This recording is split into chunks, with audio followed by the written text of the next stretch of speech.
मराठी मॅट्रिमोनीवर मिळतो सगळ्यात जास्त चॉईस। मराठी मॅट्रिमोनीने लाखो स्थळं जुळवली आहेत। यापेक्षा चांगली गोष्ट काय असू शकते? मराठी माणसांची नंबर 1 चॉईस मराठी मॅट्रिमोनी। प्रचाराची रणधुमाळी आता सुरू झालेली आहे। आज मुंबईतील शिवडी, भायखळा आणि त्यासोबतच वरळी मतदारसंघामध्ये राज ठाकरे आणि उद्धव ठाकरे यांचा एकत्रित दौरा आहे आणि संपूर्ण मराठी माणसाला ज्याची अपेक्षा होती तो दिवस खरं तर आज आलेला आहे आणि एकत्र दौरा होतो। आपल्यासोबत माजी महापौर किशोरीताई पेडणेकर आहेत, उमेदवार सुद्धा आहेत वरळीतून। ताई, तुमच्या देखील मतदारसंघात येणार आहे, कशा पद्धतीने प्रचार सुरू आहे आणि किती उत्साहाचं वातावरण? मुळामध्ये राजसाहेब आणि उद्धवजी एक झाल्यामुळे मनसैनिक शिवसैनिक अगदी एक दिलाने काम करतायत। आपण पाहिलं असेल मागच्या वेळेला माझ्याच वॉर्डमध्ये शाखा अध्यक्षांनी काहीतरी स्वतःचा उद्रेक करून बोलला होता, पण आज तोच शाखा अध्यक्ष माझ्याबरोबर प्रचार करतोय आणि बऱ्यापैकी इन्व्हॉल्व होऊन करतोय, मनापासून करतोय। त्यामुळे राजसाहेब आणि उद्धवजी एकत्र येणार ते मतदारांमध्ये पण आणि शिवसैनिक मनसैनिकांमध्ये उदाहरण आलंय। नक्की दोन्ही ठाकरे बंधू, ठाकरे ब्रँड खरं तर या संपूर्ण मराठमोळ्या पट्ट्यामध्ये एकत्र फिरणार आहेत, दौरा करणार आहेत। त्यामुळे कार्यकर्त्यांमध्ये काय भावना आहे आणि किती जास्त मताधिक्य मिळेल शिवसेनेला, मनसेला? कार्यकर्त्यांमध्ये अतिशय चांगली भावना आहे, मताधिक्य पण बऱ्यापैकी मिळेल। कारण आम्ही खासदारांना निवडून आणलं आहे, आम्ही आमदारांना निवडून आणलं आहे, त्यामुळे आमचा मतदार उलट अधिक आता वाढेल। कारण मनसैनिक एकत्र आल्यामुळे तो अधिक वाढणार आहे, त्यामुळे निवडून तर नक्की येणार। स्वर्गीय बाळासाहेब ठाकरे यांचा कुलाबाला जो पुतळा होता तो पुतळा आता झाकून ठेवण्यात आलेला आहे आणि डागडुजीचं कारण देण्यात येते समोर। काय वाटतं नेमकं तुम्हाला? आचारसंहितेमध्ये तुम्ही डागडुजी कशी करू शकता, हा एक पहिला प्रश्न। आणि ज्यांना आता आमच्या बाळासाहेबांना पळवून नेले आणि ज्या उपमुख्याने आता ह्याचं उत्तर द्यावं। आणि किती बाळासाहेबांना झाकलं तरी बाळासाहेब कोणाच्या मनातून जाणार नाहीत। त्यांचे प्रत्येक बाळासाहेबांचे विचार लोकांच्या नसात भिनलेले आहेत।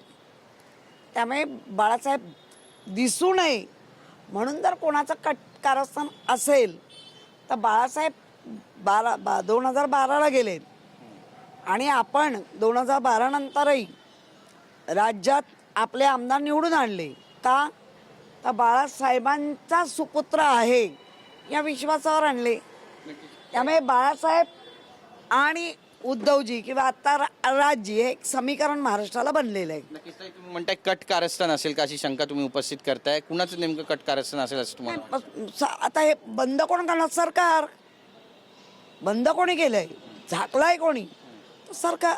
त्यामध्ये ते म्हणतात की बाळासाहेबांच्या विचाराचे खरे वारसदार आम्ही आहे। शिंदेची शिवसेना वारंवार दावा करते आणि आम्हीच निवडून येणार मोठ्या मताधिक्याने, असं सुद्धा म्हणते। अहो, नुसतं म्हणून वारसदार, तुम्ही कसे निवडून येत आहे जनतेला माहिती आहे हो साहेब। तुम्ही संपूर्ण सत्ता बत्ता सगळ्याचा वापर करताय हो, आणि नुसता वापर झाला तरी चालतो, पण तुम्ही दमदाटी करून लोकांना पळवून नेऊन करताय।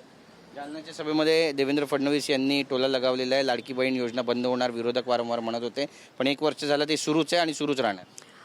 मुळामध्ये अतिशय निखिलास खोटं बोलत आहेत। लाडक्या बहिणीचं सरसकट सांगितलं होतं, आता परत फरफकट करून महिलांना बाहेर काढतायत आणि महिलांची संख्या हजारावर आणून ठेवतील आणि मग म्हणत राहतील की आम्ही लाडकी बहिणीचे पैसे देतोय। पण लाखो करोडो महिलांना तुम्ही विश्वास दिला होता तो मात्र मोडतायत। ज्यांचे पैसे बंद झालेत किंवा ज्यांना बाहेर काढलंय त्या महिला शिव्या घालतायत। त्यामुळे सरसकट म्हणून सत्ता मिळवली आणि आता फरफकट महिलांचे करतायत। पण आता ईव्हीएमचा सुद्धा मुद्दा त्यांनी त्या ठिकाणी मांडला। ईव्हीएमवर बोलणारे आता बिनविरोध म्हणून त्या ठिकाणी बोलू लागलेले आहेत। दोन्ही विषय एक करू नका। ईव्हीएम मध्ये घोटाळा आहेच, पण अख्ख्या 150 आपल्याला आपण लोकशाही स्वीकारल्यापासून हे पहिल्यांदा होत आहे की सगळं बिनविरोध, म्हणजे अबकड 3 विकत घ्यायचे आणि 4थ्याला करून टाकायचं। तुमच्याच पक्षाचे बरे झाले सगळे बिनविरोध। याचा अर्थ अमाप पैसा आणि क्रूर नीती राजकीय हाच दिसतोय। ठाण्यातही पत्रकार परिषद घेतली अविनाश जाधव आणि राजन विचारे यांनी, आणि 66 नगरसेवक अचानक नेमके कुठे गेले असा सवाल सुद्धा आता उपस्थित केला जातोय. बिनविरोध ते कशा पाताळात गेलेत कारण मध्ये हिंदू करून मारले गेले ते तर अजून सापडले नाहीत. ते सप्त पाताळात गेलेत, हे पाताळात गेलेत आणि जर ऐकले नाही तर त्यांना स्वर्गातही जातील. नक्कीच. पण पंकजाताई म्हणतात की आरोप किती झाले तरी जे बिनविरोध निवडून आले ते निवडूनच आले. जाऊ दे, पंकजा ताईंना बोलायलाच लागेल तर त्या टिकतील ना त्या पक्षात. नक्कीच. पण आता शिवसेनेची नेमकी भूमिका काय असणार आहे? आम्ही प्रत्येक वेळेला कोर्टाकडे न्याय मागतो पण कोर्ट न्याय देतोय का? नक्कीच आपण पाहतो आपली भूमिका या ठिकाणी उपस्थित केलेली आहे, मांडलेली आहे आणि कोर्ट न्याय देते का असा सवाल सुद्धा किशोरताई पेडणेकर उपस्थित करतात. कॅमेरा पर्सन हरीश नेगीसह गिरीश गायकवाड, TV9 मराठी, मुंबई. मराठी मॅट्रिमोनीवर मिळतो सगळ्यात जास्त चॉईस. मराठी मॅट्रिमोनीने लाखो स्थळं जुळवली आहेत. यापेक्षा चांगली गोष्ट काय असू शकते? मराठी माणसांची नंबर 1 चॉईस मराठी मॅट्रिमोनी.